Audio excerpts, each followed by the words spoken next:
Dear students and parents, first of all, welcome all of you for joining in today. And I'm sure this session will be very fruitful for you. Now, the theme of this session is getting ready for board exam March 23.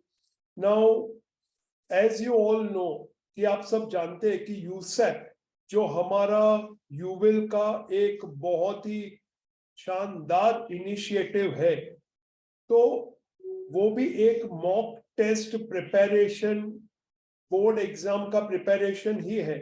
और आगे जाके आप जब board exam में जाओगे तो fully prepared होके जाओ। इसके लिए we are doing this session over here कि you go for the exam for USEP in a way that you are going for your actual board exams.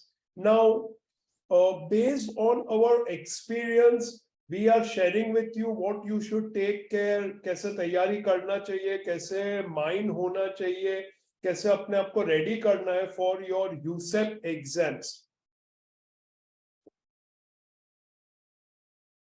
Now, as you all know, the very few days are left before your exams, and I'm sure you all would be having lots of nerves कि exam आ ही रहा है। आज Thursday हो गया, Friday, Saturday, Sunday and Monday spot on the exam starts. So how should you get ready for the exam? Now, सबसे पहले I would say have proper sleep, proper diet and some exercise routine.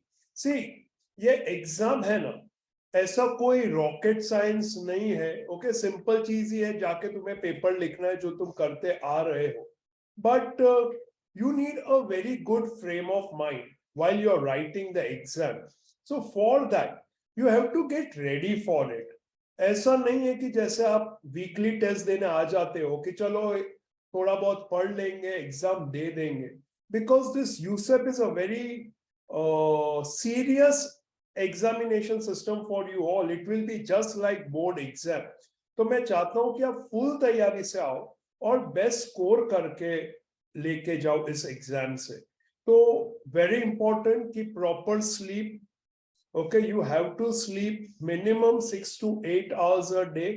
अच्छा, 8 से ज्यादा भी नहीं कर देना है, क्योंकि कुछ लोग एकदम स्लीपिंग बेबीज होते हैं जो बड़े हो गए पर छोटे बच्चों की तरह सोते हैं कि सोते ही रहते हैं 12 घंटा 10 घंटा। तो proper sleep, I hope all of you understood कि प्रॉपर स्लीप का मतलब क्या है। इसके साथ you have proper diet. I would really like you to have proper diet because your diet will keep you energetic, fresh and attentive and give you lots of focus for what you're working for. So proper diet, please कुछ दिन अभी बाहर का खाना बंद और health का ध्यान रखना है। ये एक तुम्हारा एक्चुअल बोर्ड एग्जाम जैसा ही एनवायरनमेंट है, तो मैं चाहूंगा कि आप प्रॉपर तैयारी करके आओ।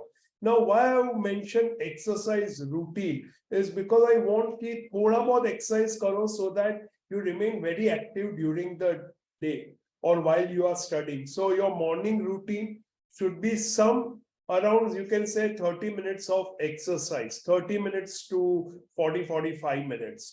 Okay. Now, make a proper planner for studies. Now, this is very important. You should have a proper planner for studies because अब जो दिन रह गए हैं, Friday, Saturday, Sunday, again Monday exam, then break, then Tuesday, Wednesday, then break. So मैं चाहता हूँ कि एक plan बना लो आप लोग. Okay, spend around an hour for that and make a plan, because if you fail to plan, you are actually planning to fail. I'm sure कोई fail नहीं होने वाला तुम लोगों में से, मुझे बोर्ड पे पूरा विश्वास है और तुम लोगों पे भी पूरा विश्वास है और खुद पे भी है कि ऐसा कोई सिचुएशन आएगा ही नहीं। But the intent is the word fail means कि नॉट मीटिंग योर एक्सपेक्टेशन और results not matching your efforts. So see कितनी बार क्या होता है, हम बहुत मेहनत करते रहते पर रिजल्ट नहीं आता, and that becomes a bit disappointment कि आटली मेहनत करी सर पर रिजल्ट ना आई. तो आई वुड से के you guys need to properly plan. Okay, do some focus studies, make a schedule so that you are properly ready when you go for your examination. You need to solve full course paper. This is really important. Now you are having exam on Monday, so I would like के तुम accounts के at least 2 full course paper घर पे practice करो. This is really required. इसके साथ साथ अभी तुम्हारे पास फ्राइडे और सैटरडे भी है, तो उसके साथ साथ एक पेपर इको, एक पेपर ओसी, एक पेपर स्टैट्स आप कर सकते हो. फिर स्टैट्स में यू हैव अ ब्रेक, तो at that time you can solve 1 or 2 papers.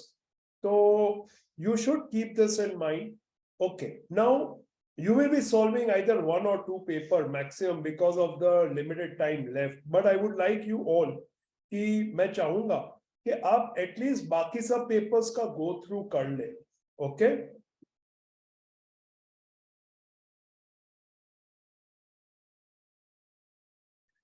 Gadgets, see gadgets actually तो यूज करने नहीं चाहिए, but it has become part of our life, so I can understand. You have to give your daily routine and send it to so many of your friends. इतने बजे उठा, इतने बजे सोया, ये कर रहा हूँ, वो कर रहा हूँ, मिस कर रहा हूँ. ओके, आई वुड नॉट से कि बिल्कुल छोड़ दो ये सब. I think that won't be fair, और तुम लोग भी वैसे भी हमारी इतनी कौन सी बात मानते हो.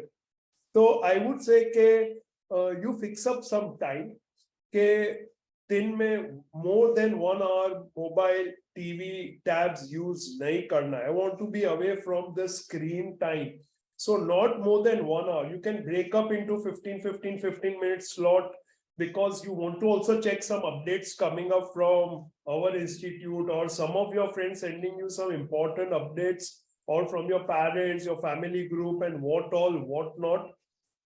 But all have to ensure कि 1 hour से ज्यादा गैजेट यूज करना ही नहीं है. तो उसका आप टाइम फिक्स कर लीजिए कि कब आप गैजेट को यूज करेंगे. सो व्हेन आई से you make a proper plan for studies, in that when you put your schedule, you put down what time you'll be using mobile. Please, please, please सुनना सब, please. मैं फिर से एक बार बोल रहा हूं, please don't listen to music while studying. I have seen students putting headphones and listening to music. उनको मल्टीटास्किंग करना बहुत पसंद है कि एक साथ वो बदू हैंडल कर ले. सी ऐसा पॉसिबल नहीं है. Your studying needs focus, and I would really share my incidents with you. As you all love music, I also love music. Many तो students say music is my life. So ऐसा मेरा भी face था जब मैं तुम लोगों की एज का था, teenagers. Okay, but what I noticed is कि जब म्यूजिक सुनते सुनते पढ़ते हैं, तो पहली बात तो जो कर रहे हैं उसमें कितनी बार ध्यान नहीं आता. हो सकता है जो कंसेप्ट डेवलप करना चाहिए वो नहीं होता. और वर्स्ट थिंग हैपेंस इज के एग्जाम जब देने जा रहे हैं तो वो गाना बजता ही रहता है दिमाग में, वो ट्यून बजती ही रहती है. तो इससे क्या होता है कि you get very nervous during exam, you get frustrated कि आता था पर पता नहीं अब याद क्यों नहीं आ रहा है, किधर दिमाग के कौन से कोने में चला गया. So I would say please don't listen to music while studying. हो सके तो जो जो चीजें आपको डिस्ट्रैक्ट करती है, you know you are the best जज ऑफ योरसेल्फ. यू नो कि आपको क्या अफेक्ट करता है, क्या नहीं करता है. तो आई वुड से कि you just be away from all those things which will affect you while you go and give the exams or the day you face the result. तो सिंसियर रिक्वेस्ट, और रिक्वेस्ट का मैं कहता हूँ ये order है, और अगर तुम्हारे पेरेंट्स तुम्हारे साथ है तो प्लीज आप इंश्योर कीजिए कि आपका चाइल्ड हेडफोन लगा के, ईयरबड्स लगा के स्टडी ना करे. बिकॉज फिर पढ़ाई होगा नहीं और यही सब चलता रहेगा. Students, you also own up this now. Okay, we have kept lots of motivation for you. You really just need to go and give the exam. Papers are going to be very comfortable for you if you have studied well. Now, as I told you, and I'm sure many of the parents will also be here, so please be an obedient child, at least for some phase of your life, and listen to your parents, because while you are at your home, okay, they are the only people who will be with you, and they are your best guide at home. So if they are saying कि ये नहीं करना है तो नहीं करना है, बात सुन लो, थोड़ा टाइम संभाल लो अपने आप को. once this is over, you have board exam, it is over, then you are free to do whatever you want to do. तो ये सब आपको ध्यान में रखना है before few days of the exam. You have to just get yourself ready physically, mentally, socially, emotionally, and academically. Now, just before exams, so exam aa hi gayi hai, so on Sunday you would say, okay, have proper sleep, chane day before exam. So if you are having day before your exam, so Monday exam hai to Sunday, okay, Wednesday exam hai to Tuesday, you have proper sleep. Now exam is on Monday, so Monday your exam timing is 3 o'clock. Now 3 o'clock is a very difficult time because many students have a habit of going home and taking a power nap or just lying down on the bed. So if you have to come for exam, you should be very attentive. You should be 100% attentive, and that will bring lots of focus, concentration, and recall of what all you had studied. So we would say कि exam से पहले, okay, यानी Monday को, you have lunch at 12 to 12:30. Then have a proper power nap. Okay, so थोड़ी देर 15-20 minute 30 minute you have a nap, so that you know आप fresh हो जाए. खाना खा लिया, थोड़ा इधर उधर टहल लिया, 15-20 मिनट का पावर नैप ले ले.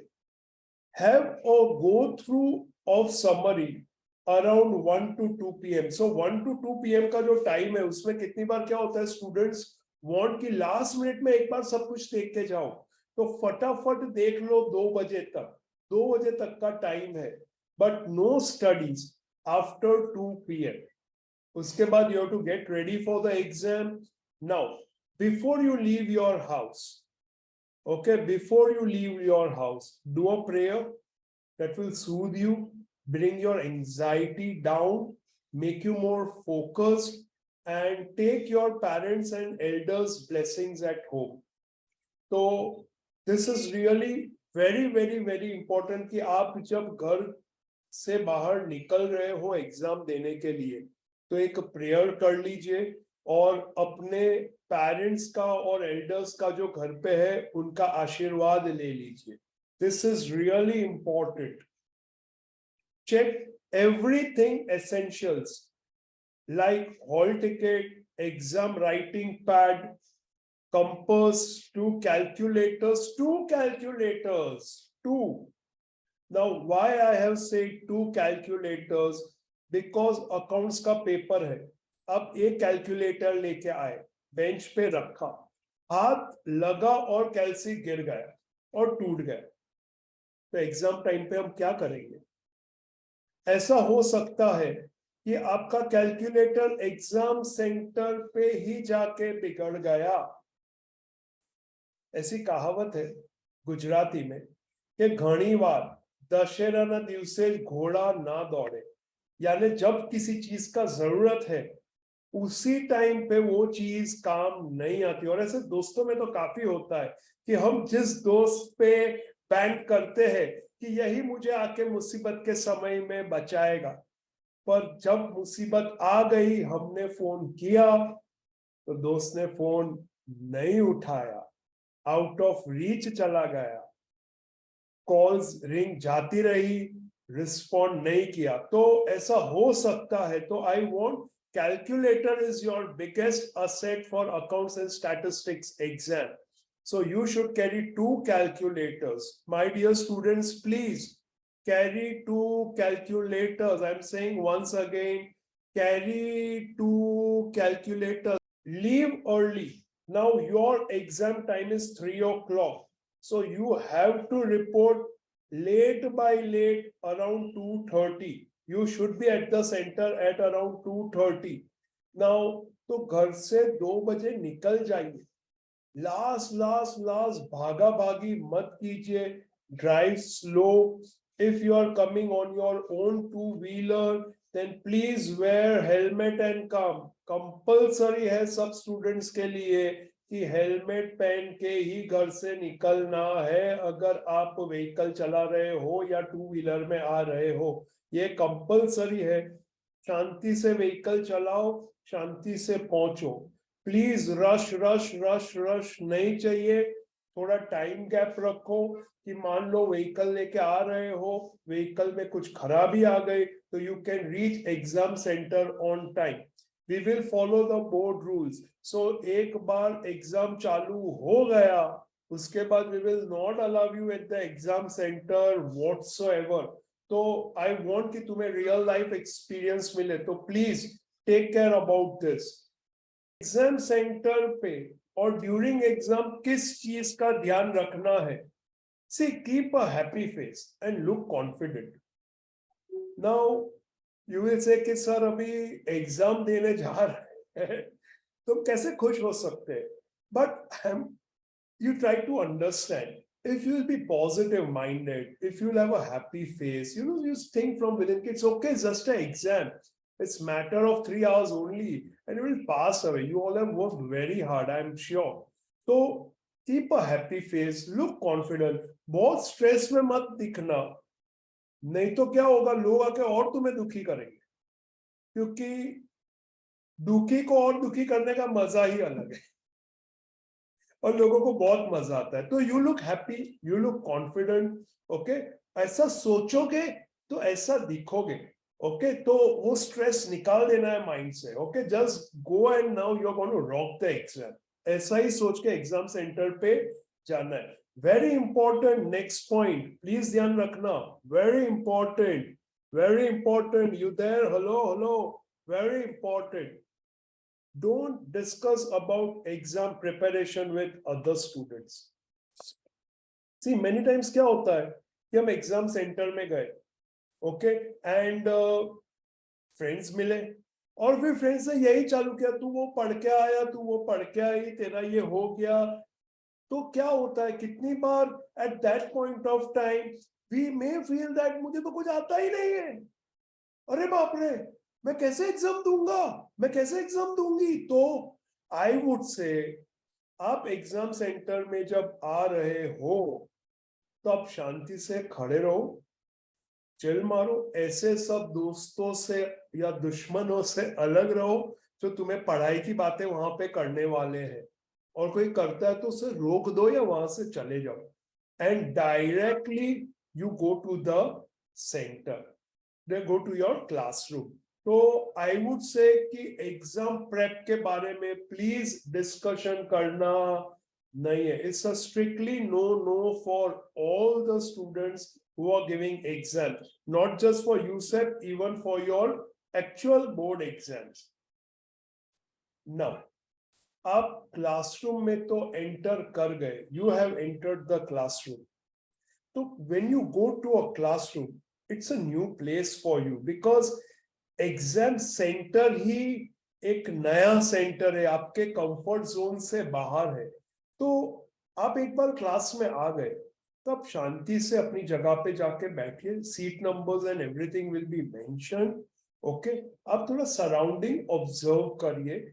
ओके, और थोड़े कंफर्टेबल हो जाइए. So you see around what's happening, क्या है क्या नहीं. So you settle down, be comfortable. Before seeing the paper, यानी पेपर हाथ में आ गया, सो पेपर आ गया मेरे पास, बट अभी मैंने उसको देखा नहीं है. आई वुड से पहले this is what I used to practice कि पेपर आया हाथ में तो पहले ऐसे 30 सेकेंड्स का या 1 मिनट का एक prayer I used to recite. Okay, so I believe in Navkar mantra, तो I used to recite Navkar mantra. Okay, you believe in whatever you can recite. I'm sure फिल्मी गाने तो नहीं बज रहे होंगे और बजने भी नहीं चाहिए. Okay, तो recite some short prayer, something which gives you lots of positive vibes. Okay, once done, it will take hardly 10, 15, 20, 30 seconds. Okay, bring your mind in order, focus, and start giving a glance. Okay, फिर धीरे धीरे देखना चालू करिए. Read the questions carefully and make a plan in your mind. You will be given 15 minutes of time to read the paper. Your exam time is 3 to 6:15. So 3 to 3:15, you will be given question papers, but not the answer paper. So you have to basically see the paper, go through it, make a plan in your mind.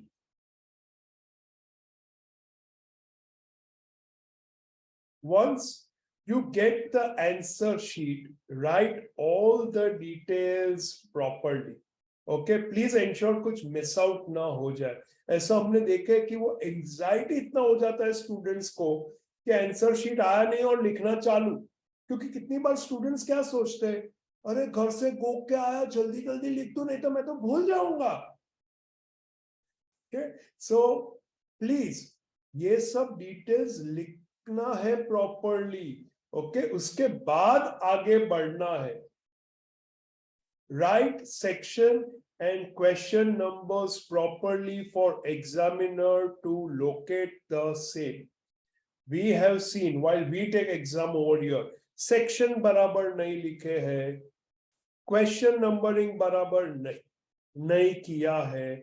तो एक examiner कैसे ढूंढेगा? तो examiner नहीं ढूंढेगा भाई, वो उसको गिनेगा ही नहीं. सो वो चेक भी नहीं करेगा, मार्क्स भी नहीं मिलेंगे. और एक माइंड बना लेगा एग्जामिनर कि ये स्टूडेंट सही नहीं है. See you have to understand students कि आप एग्जाम देने जा रहे हो.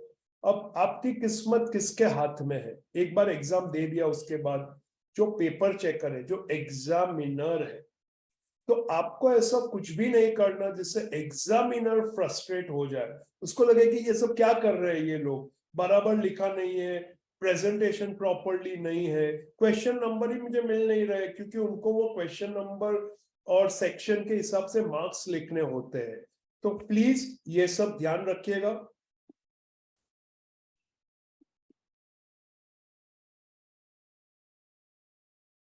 Now, while you start writing the paper,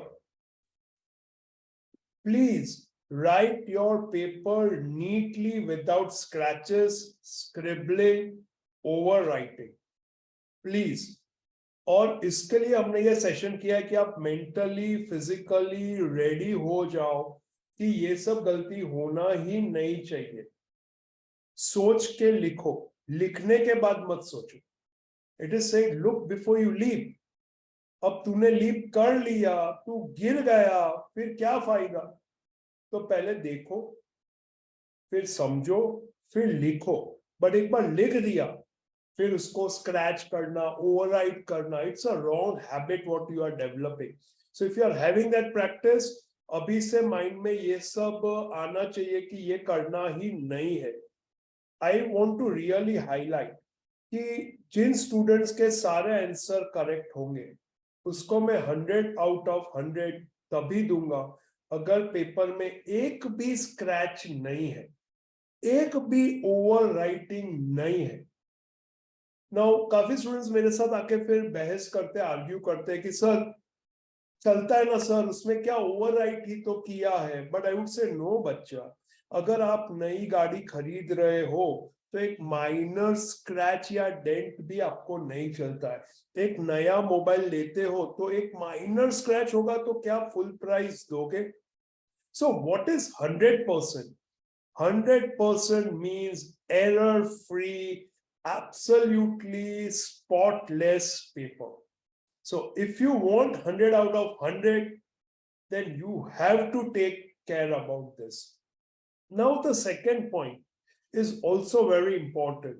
What watch you wear in the exam. Now, smart watches are not allowed. I am sure you all know this. तो आप जो भी वॉच लेके जा रहे हो, चेक कर लेना बैटरी बराबर है कि नहीं. ऐसा ना हो कि वहां पे ही आके बंद हो गया वॉच. अब दो वॉच कैरी करने का जरूरत मुझे तो नहीं लगता है. तो क्या करना कि घड़ी को डेस्क पे रखना in such a way कि you can also see that it's in the periphery of your vision. तुम्हारे आसपास ही है, so that while you are writing the paper, you know how the time is passing. So please keep your watch on the writing desk. हाथ पे नहीं, निकाल के रख दो जहां पे तुम विजिबली उसको देख सकते हो. We will be sending you a checklist on your mobile. तो हम भी आपको एक checklist भेजेंगे. Okay, so you can see के क्या क्या चीज लेके जाना है, क्या करना है. As I told you earlier, कि you don't need to play with examiners' emotion. Examiners के emotions के साथ खिलवाड़ करना नहीं है. यानी तुम्हें जो पेपर चेकर है उसको हैरान नहीं करना है. कैसे? तो आप ऑर्डर चेंज नहीं करेंगे. Many students come and ask this question to me कि सर हम पहले फाइनल अकाउंट्स कर ले तो मत करो ये. बिकॉज पेपर चेकर को रैंडम सेक्शंस फाइंड करने का, चेक करने का तो बहुत डिफिकल्ट हो जाता है. टाइम ज्यादा लगता है, एग्जामिनर फ्रस्ट्रेट हो जाता है. So you go with the flow. Okay, 1 mark, 2 mark, 1 mark, 2 mark, 3 mark, 5 mark, 8 mark, 11 marks. So you follow the order. और प्लीज इसमें कोई आर्ग्यूमेंट्स नहीं चलेंगे. तो मुझे ऐसा मत बोलना कि सर ये चलेगा ना, नहीं चलेगा. अगर अच्छे मार्क्स चाहिए तो तुम्हें ऑर्डर फॉलो करना ही है. सेक्शन ए तो सेक्शन ए, फिर बी, फिर सी, फिर डी. एंड मान लो कुछ नहीं आता है तो जगह छोड़ दो, जगह छोड़ दो, पर ये ऑर्डर चेंज करना नहीं है. These are very important points and you may also write down these points while you are attending this session so that you know where you are lacking and what things you have to keep in mind. because ये session तो चलेगा, okay, उसमें बहुत सारी चीज मैंने बताई, but कुछ चीजें already you are doing good, so you don't need to worry. पर जहां जहां पे आपको लगता है कि आप फॉलो नहीं कर रहे हो वो प्लीज लिखते जाओ. This will be useful to you. Very interesting point. I have seen so many students during exam. ये इधर उधर देखते रहते हैं, झांकते रहते हैं, पता नहीं क्या कुछ सोचते भी रहते हैं, ऐसे खो जाते हैं. तो ये सब मत करना. ओके, तुम वो मत देखो लोग क्या कर रहे हैं, उसमें बहुत टाइम चला जाता है. You get into a different zone and because you get into a different zone what happens is that time chala jata hai, and by the time you come back someone is like saying anything, you snap, you are back, but you feel oh my god 15 minutes gone. So you need to be like really be focused. If you don't know anything, leave the space and proceed. कितने बार क्या होता है, हमें सब आता है, हम लिख रहे हैं, पर हमको ये भी एक चीज बग करता है कि वो कैसा कर रहा है, वो कैसा कर रही है. और कितनी बार उनको देख के हम डीमोटिवेट हो जाते हैं. बिकॉज कोई धनाधन लिख ही रहा है, कोई एक्स्ट्रा पेपर ले कर ही रहा है, तो हमें लग रहा है साला मेरे तो 5 पेज हुए और इसने तो 3 एक्स्ट्रा सप्लीमेंट्री ले लिया. अरे उसने ली, उसका काम है. You focus on your paper only. Okay, never be in a hurry to give your paper and leave the center. अगर आपका पेपर खत्म हो गया है तो हम वैसे भी आपको जाने नहीं देंगे before the time gets over, but तुम भी इतना जल्दबाजी में ओके पेपर खत्म करके फालतू चीजें सोचना, लाई डाउन करना मत करो भाई। लास्ट मिनट तक you keep on reviewing your paper. See getting a wrong answer नहीं चलेगा, उससे बेटर है कि आप स्क्रिबल करके करेक्ट कर लो क्या मिस्टेक है। तो मिस्टेक नहीं होनी चाहिए, पर आपने रिव्यू किया तो पता चलेगा कुछ गलत लिख लिया है, तो आप कट करके नीटली उसको लिख सकते हो। तो I would advise that, but it is better to overwrite than to get wrong and zero. Okay, so it is always better to overwrite or scribble than to get zero. So I would say don't be in a hurry to give your paper, keep on reviewing it. And हम लोग भी आपको visit करते ही रहेंगे, तो will also keep a watch. तो ये habit रखना है कि जल्दी खत्म हो गया स्टैट्स का पेपर, आधा घंटा बाकी है तो बैठ गए, तुम कैलकुलेशंस चेक करो, तुम आंसर नहीं लिखा है प्रॉपरली तो आंसर लिखो, go for beautification of paper, you can do so many things students. Now सबसे पहला paper accounts, and it's like facing the first ball of the match. Now ये मैंने ऐसा क्यों कहा है, बिकॉज क्या होता है कि पहला पेपर, नया सेंटर, नया एनवायरनमेंट, नए colleagues, so much difficult, okay, so much difficult environment, out of comfort zone, and हमेशा कोई भी प्लेयर होगा ना, तो उसको पहला बॉल मैच का फेस करने में नर्वसनेस आएगी ही, बीट एनीवन इंक्लूडिंग मी। तो पहला पेपर लाता है उसके साथ lots of challenges, so it's like facing the first ball of the match. तो इसमें क्या ध्यान रखना है, as I told you that you follow the order of the questions, make proper format with scale and pencil, and mention proper headings for getting full marks. Proper format with scale and pencil and proper headings for getting full marks. I have seen students not writing proper heading. So trading account है तो सिर्फ trading account लिख दिया, भाई लिखो trading account for the year ended 31st March 2018, 20, whatever. Right debit, right credit, right particulars, right amount rupees. These things are necessary. In case your final accounts does not tally, now it can happen that your final account sum does not tally, then write the total of asset side on liability side and proceed ahead. Now see, as a teacher, I don't recommend this, but I also want कि अगर sir exceptional situation आ गई और time नहीं है और trial balance tally नहीं हुआ, तो हम क्या करेंगे सर, हमें तो टैली करना ही है। तो क्या होगा, आपका फाइनल अकाउंट्स के बाद you have company final account sum, तो अगर टैली नहीं हो रहा है ओके, तो इतना टेंशन मत लो, तुम्हारा असेट साइड का जो टोटल है वो ही लिख दो, liability side, and proceed ahead. हाँ, if you have lots of time with you, you know you can easily manage, try to find the difference कि कहां पे है, क्या गलती हुआ, otherwise just go ahead, move ahead in life. इसको एक ईगो पॉइंट मत ले लेना कि मेरा फाइनल अकाउंट टैली क्यों नहीं हुआ। ये हो सकता है जिंदगी में हर एक फाइनल अकाउंट्स का सम टैली हो गया, हर एक सम हो गया, पर एग्जाम में ही नहीं हुआ, हो सकता है, इट्स पॉसिबल।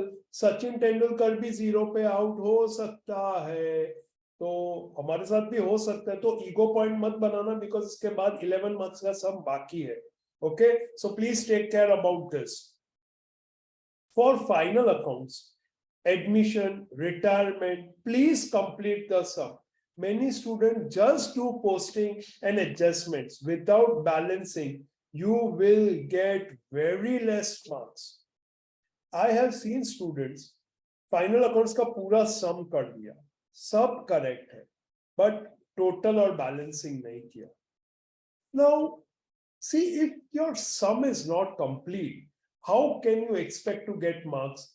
See, ऐसा कहते हैं कि स्टेप्स का मार्क्स मिलता है, एडजस्टमेंट का मार्क्स मिलता है, पर क्या बोर्ड तुम्हें सही में ये सब देता है कि नहीं, किसको पता?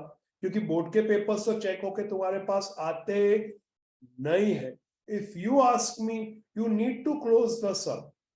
गलत है तो गलत है, पर सम क्लोज करना ही है, क्योंकि नहीं किया तो 8 मार्क का जो सम है उसमें से 2 मार्क मिलेंगे, 3 मार्क मिलेंगे. 11 मार्क का सम है तो उसमें से तुम्हें 3-4 मार्क मिलेंगे, तो बहुत लॉस हो जाएगा. खास ध्यान रखना, for final accounts, admission, retirement, please complete the sum. Okay, sum को कंप्लीट करना है. Totals, GP, NP, NDP, capital balances in admission, profit, capital account balances, balance sheet, everything needs to be closed. Now, ये very important चीज ध्यान रखना, for any journal entry related sums like shares, debentures, goodwill, reconstruction, dissolution, सुने ना ये सब नाम? फिर से बोलता हूँ, shares, debentures, goodwill, reconstruction, dissolution, make proper journal entry format with proper headings and totals and narrations. Now, share capital का जो सम आता है उसमें कितनी बार in the question it is given without narration. So don't worry, no narration required, no problem. But अगर ऐसा नहीं लिखा है तो you have to write the narration. Don't forget that, otherwise 8 में से 4 मार्क गए, 8 में से 4 marks are gone. So be very careful with journal entry. If you have to write one entry, say for example, realization to asset and cash to realization, तो 2 ही entry लिखना है. तो 2 entry के लिए भी प्रॉपर फॉर्मेट बनाने हैं. For 2 entries also you make proper format of journal entry, do the total, write the heading, journal entry of so and so, write the narrations to get full marks. And घर पे भी जब आप practice करोगे तो ऐसे ही आपको practice करना रहेगा. Once your paper is over, finish the left out questions with whatever you know. मान लो आपने जगह छोड़ दी है, मान लो आपने 3 आंसर इन शॉर्ट छोड़ दिए, तो जो भी आता है लिख के आओ. ब्लैंक मत छोड़ो, लिख के आओ. ब्लैंक छोड़ोगे तो कुछ नहीं मिलेगा, लिख के आए तो ज्यादा क्या होगा, गलत होगा. और हो सकता है किस्मत अच्छी रही तो एग्जामिनर ने ध्यान नहीं दिया तो मार्क्स मिल भी सकते हैं. Possible, you may get possibly get a mark. So there is a probability of getting something rather than nothing. So if you not write anything, 0 probability. If you write something, there is a chance that you may get some marks for it. Accounts का paper, recheck the calculations and formats. Stats में आपको क्या करना है, उसके बाद I'll go to that paper style. Okay, कैसे हमें time निकालना है. Now stats में what we need to do is, in statistics is like your second paper, and you have just starting to get settled with the board exam, and another yorker कि stats आ गया आपके सामने. Now you don't need to worry about stats is actually a very easier paper to write, because stats is basically calculation. So stats is all about calculations, and you all have calculators. तो प्यारे बच्चों, बिल्कुल डरना नहीं है, calculator है आपके साथ, तो डरने की क्या है बात. तो कैलकुलेशंस ही है. You must remember all the formula of statistics. ये एक गोल्डन चीज है जो मैं रिपीटेडली कहता रहता हूं कि स्टैट्स को मास्टर करना है तो फॉर्मूला लर्न करो, कैलकुलेटर से कैलकुलेशन करो और फुल मार्क्स लेके जाओ. तो please remember all the formulas of statistics. Now stats paper may get over faster because you don't have to make so many formats and all. So once your paper is over, finish the left out question with whatever you know. As I have discussed before, recheck the calculation and formats after every sum. Write answers as given in illustration of textbook. Now, students, are you all with me? Are you all with me? Give me a thumbs up so I know, or switch on your cameras. Okay, chalo, no worries. Many don't like to come on camera, so it's fine. Now, please ध्यान देना, ये एक बहुत ही important point है. That's why I wanted you to be active for some time. See, normally stats में students क्या करते हैं कि उनको आंसर पता है, सम किया है कितनी बार, तो शॉर्ट में आंसर कर देते सॉल्व. अब शॉर्ट में आप करोगे तो आप वो मार्क्स को जस्टिफाई नहीं कर पाओगे. तो अगर आपको कोई 5 मार्क का सम है और आपने सिर्फ 3 लाइन में ही उसको खत्म कर दिया, तो एग्जामिनर में not give you marks for steps although your answer is correct. तो यू वुड से कि सर तो हमें कैसे प्रेजेंट करना है, तो ये तुमको पता ही है. टेक्स्ट बुक खोलो, उसमें देखो कि टेक्स्ट बुक में प्रेजेंटेशन कैसा है, वैसा ही प्रेजेंटेशन चाहिए to get full marks.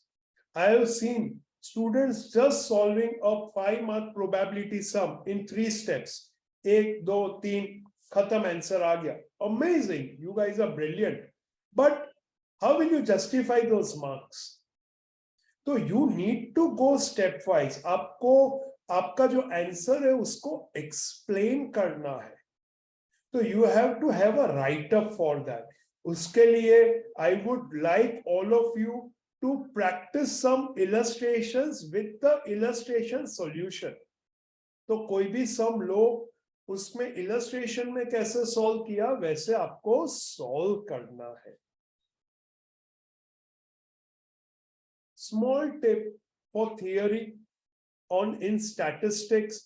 Statistics में theory many times becomes very challenging because we all like to solve sums. Formula याद रह गए, कैलकुलेटर है तो इतना टेंशन ही नहीं है. But if you want an edge over others, you have to master theory. So how do you master theory? So at the end of every statistics chapter, there is a summary theory and formula. Learn it 100%. वो जितनी भी summaries है, formulas है, एक बार लिख लो एक जगह और रिपीटेडली पढ़ो, उसको याद कर लो, तो it will help you in section A and section B. या okay, now comes that slide. Now accounts and stats में क्या अप्रोच रखना, you already know, almost similar approach ही है. Okay, except that in stats you have more of calculations, less of formats like accounts. Now, accounts paper का ये मैंने breakup दिया है. If you want, you can take a screenshot of this and I can even share it with you. Okay, how would you be allocating marks? आपको ये plan कैसे करना है? This is very important. शांति से सुनना, कुछ लगे काम का है तो लिख लेना. ओके, हम तो ये शेयर करेंगे, पर खुद लिखा वो बहुत ही आसानी से माइंड में आ जाता है और वो एक्शन में लाने में आसान हो जाता है. तो you can take a screenshot of this और you can write important things. Now there are 6 section, A B C D E F, 10 questions, 1 mark MCQ. Okay, सो इसमें 7 मिनट से ज्यादा अलोकेट करना नहीं है. आइडियली तो 5 मिनट में हो जाता है, बट 7 मिनट्स क्यों कहता हूं, बिकॉज क्वेश्चन बराबर पढ़ना, कितनी बार 4 ऑप्शन बहुत कंफ्यूजन वाले होते हैं. Section B again 10 questions, again it is going to be 1 mark. Okay, 1 mark. 10 minutes लगेंगे because you have to, it's a one-liner thing, 10 marks. Then section C, 6 question, 3 marks. So 3 marks का एक question है, तो I have given 18 minutes for that. यानी 3 minute एक साथ, 3 minute नहीं लगते, 2 मिनट में कंप्लीट हो सकते हैं, बट कितनी बार क्या होता है, 6 सम में 1-2 सम ऐसे जहां पे आपको जर्नल एंट्री का फॉर्मेट बनाना पड़ा, नरेशन लिखना पड़ा, टोटल करना पड़ा, वर्किंग करना पड़ा. So in that case, you target 18 to 20 minutes for section C. और ये सब है ना, 2-3 बार खुद लिखना ताकि तुम्हारे माइंड में रहे. इसका रिवीजन करना, जिनका प्रेप हो गया है, those who are ready, इसका थोड़ा रिवीजन करके जाना, because accounts is the first paper और ये पेपर कंप्लीट होना ही चाहिए चाहे कुछ भी हो जाए. मैं नहीं चाहता कि अकाउंट्स का पेपर इनकम्प्लीट रहे. So खास ध्यान देना, you have to complete the accounts paper. Okay, and for that you need to plan. It's a lengthy paper. फिर 4 question, 4 marks. So I have given you 20 minutes for that. So you can say 1 hour जो है, first 55 minutes, you can take it as 1 hour. 54 marks का खत्म हो जाना ही चाहिए, क्योंकि इसके बाद आपके 5 क्वेश्चन अटेम्प्ट करने हैं. 3 question admission, retirement, share capital, final accounts partnership, final accounts company. तो उसके लिए you will need 2 hours. Dear students, you will need 2 hours for these 5 questions. तो पहले घंटे में 50 to 55 मिनट्स का टारगेट रखना, उसमें section A B C D खत्म हो ही जाना चाहिए. That's why I say keep a watch so that you know how you are moving. Section A and B ideally 15 minute में ही खत्म हो जाता है, कितनी बार 10 मिनट में भी खत्म हो जाता है, बट सी एंड डी में take time. So I am saying 1 hour. Section E और F again 8 marks. So 1 hour for these 3 questions, admission, retirement and share capital, and 30 minutes each for final accounts partnership and final accounts company. So around 170 minutes में आपका paper complete हो जाना चाहिए. And last 10 minutes for checking and pending headings. अगर आपने headings नहीं लिखे हैं तो ये सब कंप्लीट कर देना है. डेबिट नहीं लिखा, क्रेडिट नहीं लिखा, पर्टिकुलर्स नहीं लिखा, अमाउंट नहीं लिखा, तो वो लास्ट 10 मिनट रखना है आपको. जो सी हर एक जगह तो नहीं आता particulars, amount.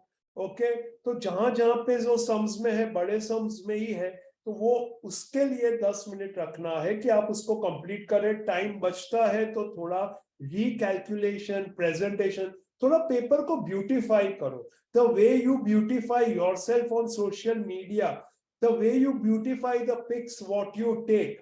Okay, you use filters. So you want to look better, you want that your pick should be the best. Same is for your paper. Your paper, answer paper is your personality to the examiner. तो उसको थोड़ा beautify करो, उसका time रखो ताकि proper, neat, presentable, error free paper दिखे. Now statistics. Statistics is relatively, I would say, easier for you because you don't have to make any formats, but be careful. Calculations में mistake नहीं होना चाहिए. You should not make mistakes in calculation. So in statistics, you have 10 question, 10 minutes, 1 mark. Again 10 question, 10 minutes, 1 mark. Section C, again 10 questions, but now there are 2 marks each. So I have given 30 minutes for it. यानी section A, B and C 50 minutes में complete हो जाने चाहिए. Section D is 8 questions, 3 marks. So therefore that I have given you 50 minutes.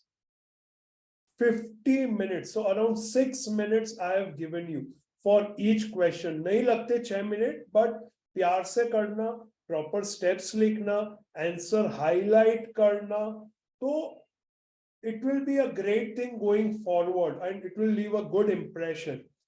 Section E and F, four questions each. So around 30 minutes each. So total 160 minutes में आपका paper complete mostly हो जाएगा. Now, you will get 20 minutes for checking your calculation and to beautify your paper. Please remember this word, beautify your paper, यानी उसको एकदम खूबसूरत बनाओ. तो आपके पास वो टाइम है, अंडरलाइन करो, प्रॉपरली आंसर लिखो, स्टेटमेंट लिखो कि hence correlation coefficient between x and y is so and so. ये सब करना पड़ता है, प्रेजेंटेशन का जमाना है. तो अच्छा presentation will get you lots of marks and edge over others. Now, already my guidance for accounts and stats is over. Now, I would like to call Amit sir over here and he would like to talk to you regarding these preparation things. So, Amit sir, please come.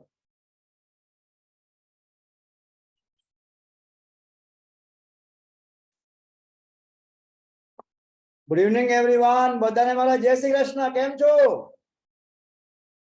Okay, तो thank you Sagar sir for giving such wonderful advices to the young generation.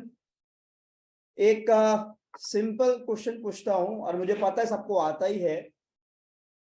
What is the spelling of success? अभी आप कहोगे SUCCE very simple, but notice किया कि इसमें से अगर you निकल गया तो स्पेलिंग सक्सेस कभी बन ही नहीं पाएगा. तो you are very very important. You are very important for the country of India. For success you are very important. That you is very important. You से कुछ भी नहीं है यू के बिना. यू विल कुछ भी नहीं है वो यू के बिना. आप बहुत बहुत बहुत बहुत ज्यादा इंपॉर्टेंट हो. समझ में आ रहा है? Yes. Just to share with you that कुछ दिन पहले कुछ दिनों से मैं अपने छोटे बेटे को जो अभी सेकंड में पढ़ता है उसको टेबल सिखा रहा हूँ. वेरी टफ टास्क टेबल सिखाना. आप तो सीख चुके हो tables. Parents tough task you know.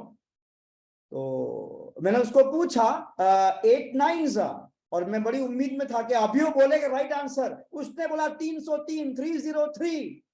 मैंने सर पीट लिया. ये 303 कहां से आया? आफ्टर फ्यू डेज मैंने वापस पूछा 8 9s and I was hopeful that अभी आएगा राइट आंसर. उसने कहा 235. यार ये भी लोचा हो गया. मैंने फिर से पूछा after few days 8 9s. Then he said 102. I was very happy. मैंने तालियां बजाया जोर से और चॉकलेट गिफ्ट किया कि बहुत बढ़िया आंसर दिया, ये चॉकलेट पकड़ो. माय फ्रेंड आस्क्ड मी, भाई रॉन्ग आंसर है 8 9s, ये रॉन्ग आंसर बोल रहा है. मैंने बोला भैया पहले 300 में था अभी नीचे आ रहा है. That's a positive sign. छोटे छोटे स्टेप्स. अभी भी महीना है, अभी भी जाग जाओ. Start doing that small small. जो अभी आपकी गलतियां को मालूम पड़ गया होगा उसको करेक्ट करना शुरू करो. समझ में आ रहा है? Motivate yourself, that's the biggest thing. छोटी छोटी जो स्टेप्स हैं उसको लेना शुरू करो. पहले 300 में आंसर था, अभी वो 100 में दे रहा है. अभी एक दिन 72 बोल देगा. I am very hopeful for that. And याद रखना, हो सके तो कॉपी अवॉइड करना, बिकॉज यहां तो कॉपी करके पास हो जाओगे, लेकिन लाइफ जो है वो सभी को अलग अलग क्वेश्चन पेपर देती हैं और सभी के आंसर्स भी समझ में आ गया ना. इसीलिए कह रहा हूं, if possible avoid कॉपिंग in exams also and in life also. Never copy anyone. And याद रखना, मंजिल आपको पक्का मिलने वाली है. मंजिल आपको पक्का मिलने वाली है. भले आप भटक के मिलेगी, भटको तो सही, मंजिल पक्का मिलेगी. गुमराह तो वो हैं जो भटकने को निकले ही नहीं. समझ में आ रहा है? So have that spirit in you, you can do this. अभी भी महीना है, कुछ नहीं गया। उठो सुबह 3 बजे 4 बजे, मैं कब से कह रहा हूँ, जब से आप मिले हो, मैं रोज कहता हूँ get up at 3 o'clock in the morning, isn't it? Take care of your health, do workout, eat proper, have proper sleep, and remember ECOOC में जब आप एग्जाम लिखोगे इन द बोर्ड एग्जामिनेशन और इवन यूसेप में, जो नीचे के 3-4 लाइन जो होते हैं पूरे पेजेस में, उसको आप ब्लैंक रखोगे। नीचे तक पेपर को खींचने की कोई जरूरत नहीं है। Don't make it a messy paper, गंदा घटिया पेपर नहीं करना है, याद रह गया। And to end with this, with a small joke, school में एक टीचर ने किसी बच्चे को पूछा, महेश तुम्हें लाइफ में क्या बनना है, what you want to become in life? Mahesh ने बोला, मुझे 365 गाड़ियां चाहिए, आई वांट 365 कार्स। मुझे 20 बैंकों में अपना अकाउंट चाहिए जो लाखों रुपए से भरा हुआ होगा, और मुझे हर कंट्री में एक बंगला चाहिए। तो टीचर ने बोला, स्टॉप स्टॉप महेश, क्या बनना ये पूछा है, ऐसे लिखने को नहीं बोला है मैंने आपको, ऐसे क्यों लिख रहे हो, ऐसा मत बोलो इतना लंबा लंबा। फिर किसी लड़की को पूछा, तुम्हें क्या बनना है 2 शब्दों में? उसने बोला, महेश वाइफ। सपने बड़े रखने हैं महेश जैसे, ठीक है? चलो बाय एवरीवन, जय श्री कृष्ण। आओ जो Abhishek sir will come and guide you further. Thank you so much.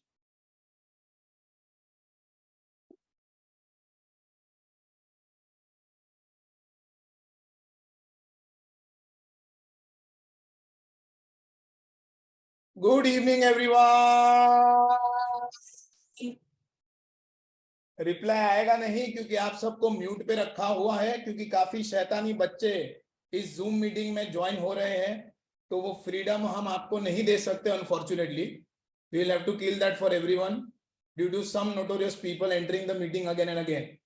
चलिए, तो स्क्रीन पे without wasting much time I will start theory paper guidelines for economics and OCM। उसमें हमें किन किन चीजों का ध्यान रखना है? सबसे पहले you need a 0.5 pointer ball pen. क्या बोला है? Ball pen. जेल पेन मत यूज करना, पायलट पेन नहीं चलेगा, इंक पेन नहीं चलेगा, वरना वो आर पार दिखेगा और फिर आपका पेपर इंक से ही गीला हो जाएगा। गेला गेला गेला गेला गेला, मिला मिला मिला, जीरो मिला मिला, और हमें जीरो नहीं चाहिए। Our handwriting should be absolutely properly visible on only one side of the paper. Because दूसरा एक रीजन ये भी है बॉल पेन यूज करने का, that it increases your writing speed, और पेपर आपके टाइम पे कंप्लीट होंगे, क्योंकि maximum challenge that people face in economics and OCM paper is कि पेपर छूट गया, पेपर टाइम पे कंप्लीट नहीं हो पाया। सो ये पेन यूज करने से बहुत ज्यादा फर्क पड़ेगा, आपकी राइटिंग स्पीड बढ़ जाएगी। Mark answers of MCQs in the first 15 minutes given to you for paper reading. जैसा कि हम सब जानते हैं कि पेपर आपको 15 मिनट पहले दे दिया जाएगा, तो वो 15 मिनट में सबसे पहले क्वेश्चन पेपर में ही MCQs के आंसर क्या कर लो, मार्क कर लो, ताकि जब आंसर शीट आए तो सीधा आप आंसर अटेम्प्ट कर सको विदाउट थिंकिंग मच। हाँ, 15 मिनट पूरी ये MCQs को मार्क करने में नहीं जाएगा, 15 मिनट पूरी उसमें नहीं जाएगी, बाकी टाइम जो बचता है you need to refer to the questions section B till section E, और उसका मन बना लो कि कौन सा क्वेश्चन तुम्हें आता है, कौन सा क्वेश्चन नहीं आता। क्योंकि जब हम पेपर लिखने पे उतारू होंगे, we will write only those questions first which we know, and we will leave those questions which we do not know, जगह छोड़ देंगे, फिर उसको वापस आके लिखेंगे, आराम से गप्पे मारेंगे, जो करने में हम सबकी एक्सपर्टीज आ चुकी है। Write those answers first which you know and leave space for those answers which you don't know। जैसा कि मैंने आपको कहा, try not to change the order of the answers even within a given section। जैसा कि आपको सागर sir ने बताया कि सेक्शन नंबर चेंज नहीं करना, सेक्शन ए के बाद बी के बाद सी के बाद डी के बाद ई, लेकिन सेक्शन ए में भी आंसर 1 to 10 में ही देना है। पहले 10 का आंसर लिख लिया, फिर 6 लिखा, फिर 8 लिखा, ऐसा ऊंच नीच विद इन द सेक्शन भी होना नहीं चाहिए। Target writing 100% of the paper, whether you know और you don't know the answers, क्योंकि ये एटीट्यूड बहुत बड़ी चीज होती है। अगर एग्जाम में ऐसे क्वेश्चंस आपको पूछे जाते हैं जिनके आंसर आपको नहीं पता, तो बेटा आप ऐसे आंसर लिखो जो एग्जामिनर को नहीं पता कि ये किस क्वेश्चन का आंसर है। सो बदला लेने का समय आ गया है। अगर क्वेश्चन आपके समझ में नहीं आया तो मेक श्योर आप ऐसा आंसर लिखो कि एग्जामिनर के समझ में ना आए।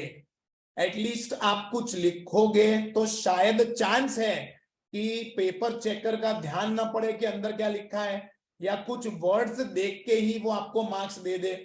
सो don't hesitate in bluffing when you are not able to write appropriate answers. ठीक है, write only 4 to 5 words in one line so that your paper looks neat, tidy and most important is lengthy. Answer बड़े दिखने जरूरी हैं और इसके लिए I have been advising you from day one कि एक लाइन में 4 से 5 वर्ड से ज्यादा लिखना ही नहीं है, तो स्पेसिंग भी प्रॉपर लगेगा, आंसर भी लंबा होगा और पेपर चेकर को लगेगा कि इस बच्चे को तो कितना सारा आता है, दे दो फटाफट मार्क्स दे दो। ठीक है,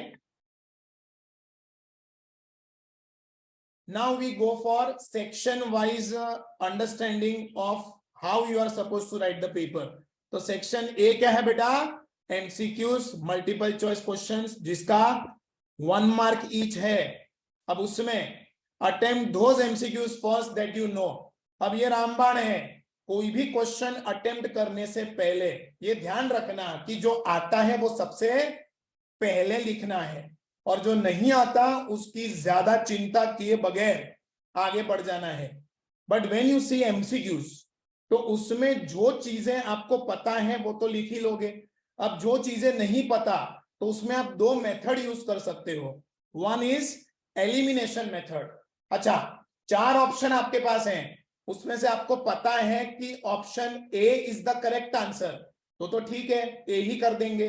लेकिन चारों में से आइडिया नहीं आ रहा है कि ए भी हो सकता है, बी भी हो सकता है, सी भी हो सकता है या डी भी हो सकता है। लेकिन उसमें से जो नहीं हो सकता अगर वो आप निकाल दो, लेट अस से यू नो कि बी और सी तो नहीं थे, अब बचे क्या, A and D.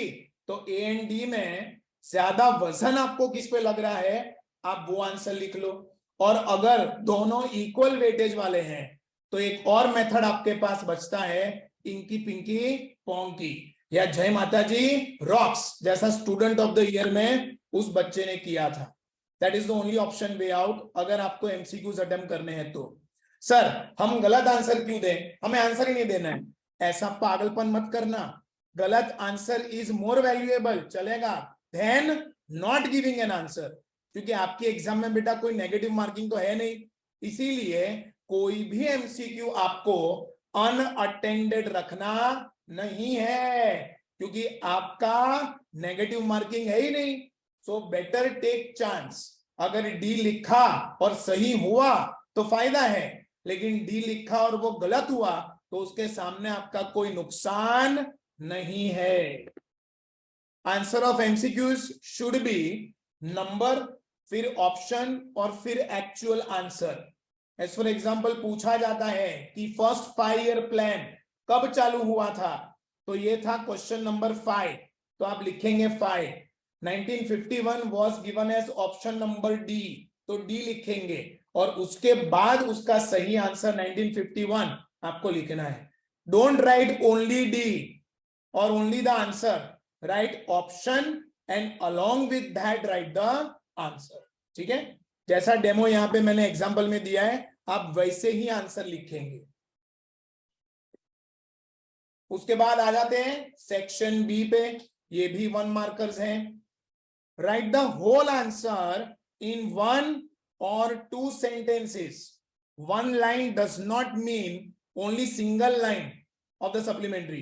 You can increase that to 2 to 3 lines. Basically statements हैं, sentences हैं. Be precise and answer exactly what is asked in the question. Don't beat around the bushes. Directly point का बात करने का मतलब कोई भी question आपको यहां पूछा जाता है, ध्यान रखना 1 मार्क का क्वेश्चन है, तो यहां पर शुरुआत आप ऐसे नहीं कर सकते कि this is a very good question या this is a very good point, this is the most important point. ये बकवास सारी कहां पे करनी है? 3 मार्कर्स में, 5 मार्कर्स में, वो भी तब जब आपको आंसर नहीं आ रहा हो, तो सोचने के लिए पेन को रोकने की जरूरत नहीं है लेंथी आंसर्स में, तब वो टेक्निक चलेगी। यहां पर वो टेक्निक नहीं चलेगी। अगर 1 मार्क का आंसर आपको नहीं आता तो उसको फिलहाल छोड़ दो, बाद में जो होगा देखा जाएगा। Leave space and proceed ahead. Underline some data और year if it is a part of the answer. Don't underline the whole definition or the whole sentence if the answer is purely theoretical. Look for any keywords to underline in the same. कई बार ये होता है कि आपने answer तो लिख दिया, लेकिन उसमें जो कीवर्ड्स हैं उसे आइडेंटिफाई करके अगर अंडरलाइन कर लोगे ना, तो जो पेपर चेकर है सीधा कीवर्ड्स चेक करके आपको मार्क दे देगा। आगे पीछे आपने क्या लिखा है उसको बॉदरेशन करने वाला नहीं है। और खास करके ध्यान तब रखना जब कोई ईयर हो या कोई डेटा पूछा हो, तो वो डेटा को आप अंडरलाइन कर लो, तो सीधा क्वेश्चन उसका आंसर वो डेटा है, वो डेटा देख के आपको मार्क्स दे देगा। ठीक है।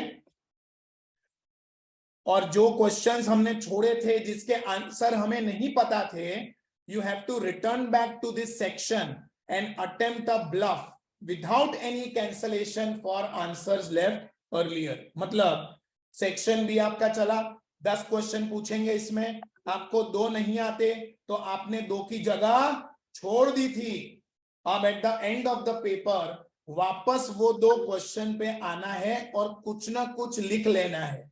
लेकिन जब ये गप्पे मार रहे हो, तुम ब्लफ कर रहे हो, तब ध्यान रखना कि इसमें कोई कैंसलेशन ना हो, वरना एग्जामिनर को पता चल जाएगा कि तुम यहाँ पे कंफ्यूज्ड थे और यहाँ पे तुमने गप्पेबाजी करी है। ठीक है। उसके बाद आ जाते हैं सेक्शन सी पे, which is a 2 marker question, and section D which is 3 markers. दोनों के लिए टिप्स कॉमन है। These are a bit more lengthy answers than the previous section, so there is a scope of writing in section C 8 to 12 lines and section D 15 to 20 lines as per your supplementary. ठीक है। साथ ही साथ इसमें use scale and pencil to double underline the main points। जो main point heading होता है उसको double underline करो, और ऐसे सिग्नेचर करते हैं वैसा उड़झुड़िया नहीं करना है। स्केल पेंसिल लेना है, 2 लाइन प्रॉपर पैरेलल बनानी है, और उसके अंदर जो कंटेंट आपने लिखा है उसको आप सिंगल अंडरलाइन करेंगे कीवर्ड्स को तो भी चलेगा। ठीक है। That is a part and parcel of presentation which every student must take care. Return back to this section and attempt a bluff without any cancellations for answers left earlier. ये point common रहेगा सब जगह कि जो जो questions आपने छोड़े हैं वापस उस पे आना भूलना मत। छोड़ आए हम वो गलियां तो भाई मार्क्स भी आपके हाथ से छूट जाएंगे। वो गलियों में वापस आना और वहां घर बसाना। ठीक है। Section E 5 markers. अब इसमें तो फुल ऑन गप्पे मारने के लिए ये एक सेक्शन बना है। 5 मार्क के लिए आपको आंसर लिखना है तो कितने पेजेस का होना चाहिए? वो 3 से 4 पेज का होना चाहिए। In economics attempt graph question at the end so its analysis is written on last page and after that the graph is attached to it। कई बार क्या करते हैं स्टूडेंट्स, सेक्शन ई चालू होता है ना तो उसका एनालिसिस सप्लीमेंट्री में लिख देते हैं और फिर जो ग्राफ है वो लास्ट में अटैच होता है। Now think this from paper checker point of view. उसने पहले पढ़ लिया एनालिसिस और उसका ग्राफ ढूंढने उसको लास्ट पे जाने का, इसीलिए ग्राफ हमेशा लास्ट में ही सॉल्व करो ताकि उसका एनालिसिस भी उसके साथ अटैच रहे। ठीक है, ओसीएम में ऐसा कोई प्रॉब्लम है नहीं क्योंकि all questions are theoretical. Next, do not number your main points. ये बहुत ही इंटरेस्टिंग बात है कि अगर मान लीजिए आप कोई आंसर लिख रहे हैं, उसके 7 पॉइंट है, तो आप 1 2 3 4 5 6 7 नंबर मत देना उसको। नंबर कब दे पाओगे? व्हेन यू आर 100% कॉन्फिडेंट कि मेरे को सातों के सातों पॉइंट आएंगे। लेकिन अगर ऐसा कॉन्फिडेंस आप में नहीं है तो यूज अल्फाबेट्स। अल्फाबेट्स यूज करो, या बेस्ट है बुलेट्स यूज करो। अल्फाबेट में किसी को नहीं पता कि F6 पे आता है। ठीक है, सो अल्फाबेट्स यू कैन यूज, और you can also use bullets. Bullets use करो तो बेस्ट है क्योंकि उसमें ना ही कोई गिनती करने का चांस है, एक एक करके एग्जामिनर गिनने बैठने वाला नहीं है कि तुमने कितने पॉइंट्स असल में लिखे हैं। ठीक है, right all the main points of big answer below the introduction so the examiner knows that you know all the points and then start explaining the same. Lengthy answers हैं, 7 पॉइंट 8 पॉइंट का answer है, तो पहले introduction लिखा, फिर 8 के 8 point को एक बार लिख दो। इससे 2 फायदे हैं, एक, पेपर चेकर को पता चल गया कि इसको 8 के 8 पॉइंट आते हैं। दूसरा, आपको भी वो लिख लिया है ना, तो वापस याद करने की जरूरत नहीं है कि नेक्स्ट पॉइंट कौन सा आएगा। ठीक है, ये अपना टाइम एलोकेशन टेबल है फॉर इकोनॉमिक्स पेपर, जिसमें आप साफ साफ देख सकते हो सेक्शन A to E है, एमसीक्यूज सेक्शन A, कितने क्वेश्चंस पूछेंगे? 10, और मार्क्स पर क्वेश्चन कितना है? 1। तो टोटल कितने मार्क्स आपको इसमें स्कोर करने हैं? 10 मैक्सिमम। अब इसके लिए टाइम कितना दिया है? 5 मिनट ही, क्योंकि एक एमसीक्यू को आप 30 सेकेंड्स में इजीली सॉल्व कर पाएंगे। पढ़ना है और उसका खाली एक वर्ड में आंसर देना है। It will not take more than 30 seconds, ये भी बहुत ज्यादा है। ठीक है, next is one liners section B. Number of questions are how much? 10। Marks पर क्वेश्चन इज 1, तो टोटल कितने मार्क्स हो गए? 10। अब इसके लिए एक क्वेश्चन को लिखने के लिए आपको कितना वक्त दिया है? 1.5 मिनट। 1.5 मिनट बहुत होता है to write a 1 mark question का आंसर। ठीक है, then comes section C, that is 2 to 3 liners. अब इसमें टोटल 16 क्वेश्चन दिए होंगे आपको, जिसमें से आपको अटेम्प्ट कितने करने हैं? 14। कोई 2 क्वेश्चन में ऑप्शंस अवेलेबल होंगे। एक क्वेश्चन का कितना मार्क होगा? 2 मार्क, तो 14 into 2, total marks is how much? 28। और इसको कंप्लीट करने के लिए आपको कितनी मिनट्स दिए हैं? 30 मिनट्स। 2 मिनट से भी ज्यादा दिया है for writing a 2 to 3 liner answer. ठीक है, then come section D. Total कितने क्वेश्चंस आएंगे? 12। 12 में से आपको कितने अटेम्प्ट करने हैं? 9 क्वेश्चन ही अटेम्प्ट करने हैं। एक क्वेश्चन का कितना मार्क आएगा? 3 mark. So 9 into 3 is how much? 27। और टोटल टाइम आपको उसके लिए कितना दिया है? 45 मिनट्स। मतलब एक आंसर को लिखने के लिए 5 मिनट का समय आप कंज्यूम कर सकते हैं। सेक्शन ई, डिटेल्ड आंसर्स 7 दिए हैं, उसमें से 5 ही आपको करने हैं। 2 क्वेश्चन आपके ऑप्शन में छूट जाएंगे। 5 into 5 इज हाउ मच? 25। और एक आंसर को लिखने के लिए आप कितने मिनट कंज्यूम कर सकते हैं? 15 minute. So 5 into 15 is how much? 75 minutes for that purpose. और आखिर में 10 मिनट बचती हैं, तो वो 10 मिनट आप प्रेजेंटेशन में यूज करोगे। ठीक है, presentation in the sense underlining keywords, double underlining main points, going back to the question which was left. ये सारा मांजरा आपको कितने टाइम में सेट करना है? 10 मिनट में सेट कर लेना है। ठीक है, सो टोटल 3 घंटे का हिसाब आपके सामने आ चुका है for economics. Okay, now same for OCM. Section A again 5 minutes, section B 10 minutes, section C 2 to 3 liners हैं, इसमें 17 क्वेश्चन होंगे। 17 में से आपको कितना अटेम्प्ट करने? 15। ये एक बहुत बड़ा चेंज है ओसीएम में। Section C is going to give you 30 marks, 2 mark का एक क्वेश्चन है, तो 15 इंटू 2 इज हाउ मच, 30। और ये 15 क्वेश्चन लिखने के लिए, उसके आंसर लिखने के लिए आपको 35 मिनट का समय दिया गया है। इससे ज्यादा नहीं होना चाहिए, ध्यान रखना, वरना पेपर छूट जाएगा। Section D brief answers, 13 questions पूछे होंगे, उसमें से आपको कितने करने हैं, 10। एक क्वेश्चन के कितने मार्क होंगे, 3। सो 10 into 3 is how much, 30। Total time इसके लिए कितना दिया है, एक क्वेश्चन के लिए 6 मिनट का समय दिया है। तो 1 घंटा आपका पूरा किस में निकल जाएगा, सेक्शन डी में निकल जाएगा। सेक्शन ई डिटेल्ड आंसर्स हैं, 6 क्वेश्चन होंगे, उसमें से आपको अटेम्प्ट कितने करने हैं, खाली 4। 5 मार्क पर क्वेश्चन, 20 मार्क आपके इन्वेस्ट होंगे सेक्शन ई में। और इसके लिए भी आपको 15 मिनट का समय दिया गया है। 15 into 4 is again 60 minutes, 1 hour for section E. Again आखिर में कितनी मिनट बचेगी, 10 मिनट बचेगी, which you need to devote for presentation. ठीक है, so study while others are sleeping, बाकी लोग सो रहे हैं तो हम पढ़ेंगे, बाकी लोग नौरे बैठ के अलसा रहे हैं, अपना लाइफ का गोल कुछ डिसाइडेड नहीं है, तब हम काम करेंगे। Work while others are loafing, prepare while others are playing, खेलने कूदने में लोग बिजी रहते हैं, तब हम प्रिपेयर करेंगे। And we will dream while others are just wishing, बाकी लोगों का खाली इच्छा होगा, अपने तब सपना देख रहे होंगे कि आगे अपने को क्या अचीव करना है। ठीक है, और ये सब के लिए आप जाग जाओ, इसीलिए हमने मोटिवेशन भी रखा है फॉर स्टूडेंट्स। ये मत भूलना, ये प्राइसिस पे आपका जन्म सिद्ध अधिकार है, और ये अधिकार के लिए आपको लड़ना है, खूब मेहनत करनी है, और हमसे ये गिफ्ट्स लेके जाने हैं। I will repeat those gifts once again. Cash prize and certificates are how much?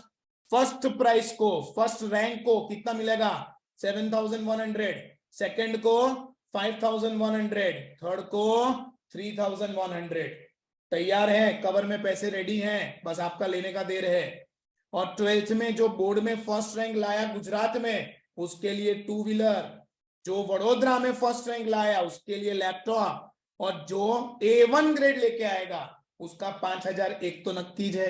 ठीक है, before I end my session and we go to question and answers, Abhishek, छोटी सी स्टोरी मैं आपके साथ शेयर करना चाहूंगा। Yes Sagar sir, okay, you continue. All of you are with me, please give me a thumbs up. Okay okay, अब कहानी शुरू करते हैं। एक बार एक किंगडम में कौन होता है, उसको रूल कौन करता है,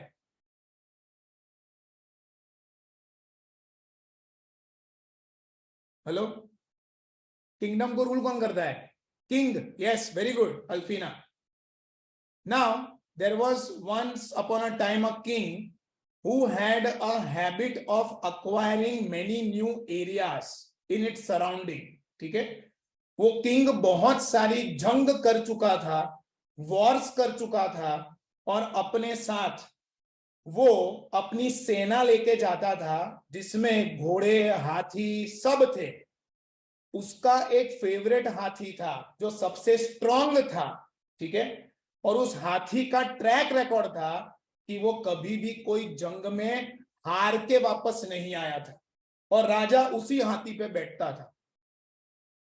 बहुत सारी जंग इस हाथी ने, इस राजा ने लड़ी, और खूब सक्सेस अचीव किया, अपना किंगडम उन्होंने और फैलाया। बट सालों साल ये चलता रहा। उसके बाद ये हाथी एक दिन बूढ़ा हो गया, और बूढ़े होते हैं लोग तो बाय डिफॉल्ट वीक पड़ जाते हैं, जिस कारण से उनका परफॉर्मेंस प्रॉपर नहीं आ पाता, और जंग में जाना है तो बूढ़े हाथी पे इस राजा को बिठा के अपने रिस्क नहीं ले सकते। ऐसा सेनापति ने राजा को एडवाइस दिया कि अब आप ये हाथी पे मत जाइए। तो उन्होंने उस हाथी को साइड में रख दिया और उसका देख रेख अच्छे से करते थे, क्योंकि बहुत सारी जंग ये जीता था, वो हाथी उनके लिए बहुत लकी था। और फिर उसको एक दिन एक गांव में भेज दिया। गांव से वो मतलब वहां पे टहलता था, गांव वाले उसका ध्यान रखते थे। एक दिन वो टहलने निकला, उसमें बीच में एक बहुत बड़ा खड्डा आ गया। क्या आया? खड्डा। उसमें वो गिरा। खड्डे में पूरा कीचड़ ही कीचड़ था और वो उससे बाहर निकलने की कोशिश कर रहा था, लेकिन बुजुर्ग हो गया है, अब वो बूढ़ा हो गया है, उसकी एनर्जीज कम पड़ रही थी, तो he was not able to come out of that mud pit. ठीक है, उतने में वहां पर पूरा गांव इकट्ठा हुआ, राजा भी पहुंचे, सेनापति भी वहां पहुंच गए और उन्होंने ये देखा कि ये हाथी बहुत ज्यादा स्ट्रगल कर रहा है और ये स्ट्रगल इतनी ज्यादा थी कि सबको दया आ रही थी कि चलो इसकी हेल्प कर ही देते हैं। लेकिन सेनापति ने रोका और बोला कि जो वॉर में अपने नगाड़े बजाते थे, ढोल पीटते थे, वो ढोल नगाड़े यहां लेके आओ और उसको बजाओ। और उसको बजाया and within no time, within span of few minutes, वो हाथी उस मड पिट से बाहर आ गया। कहने का क्या मतलब है, वो हाथी का दिमाग अचानक से जुनूनी हो गया। क्यों जुनूनी हो गया? क्योंकि कान पे क्या पड़े? नगाड़े की आवाज। और वो नगाड़े कब बजते थे? During war. उसको लगा ये जंग है और मुझे इसमें परफॉर्म करना है और मेरा ट्रैक रिकॉर्ड क्या रहा है? 100% सक्सेस। तो वही चीज उसने यहां पर सुनी, अपनी अंतरात्मा को जगाया, साइकोलॉजिकली अप हुआ और वो मडपिट से बाहर आ गया विद इन नो टाइम। अब हम भी एज टीचर्स पूरे साल नगाड़े बजाते रहे हैं कि जागो, मेहनत कर लो, लेकिन अब आखिरी समय आ गया है। अगर आप अभी नहीं जागे तो हमेशा के लिए सोना पड़ेगा। और नगाड़े, ढोल हम नहीं पीटने वाले, हमने आपको मोटिवेट करने के लिए क्या रखे थे? प्राइसेस, जो मैंने अभी आपके साथ शेयर किए। So please, it's the last moment of this year, I request each and every one of you, including parents, कि आप बाकी सारी चीज छोड़ दो और 100% फोकस अपना कहां लगा दो? यूसैप में लगा दो। इसमें परफॉर्म करके बताओ। इसमें परफॉर्म कर लिया तो बोर्ड एग्जाम कुछ भी नहीं है, ट्रस्ट मी। ठीक है, so with this I end my seminar. Thank you all, you have been a wonderful audience. I would like to thank all of you for taking out time and listening to us, and I hope हमारे ये जो session था वो आपको काम आएगा और आप सबको lots of luck and best wishes and blessings from us, और gear up and you have going to have an amazing experience of you will exam practice. So gear up, be positive, keep a great frame of mind and give your best. We are always with you to guide you, help you, support you, motivate you. You need any help, you can contact your respective branch head and teachers. So we will be there to help you.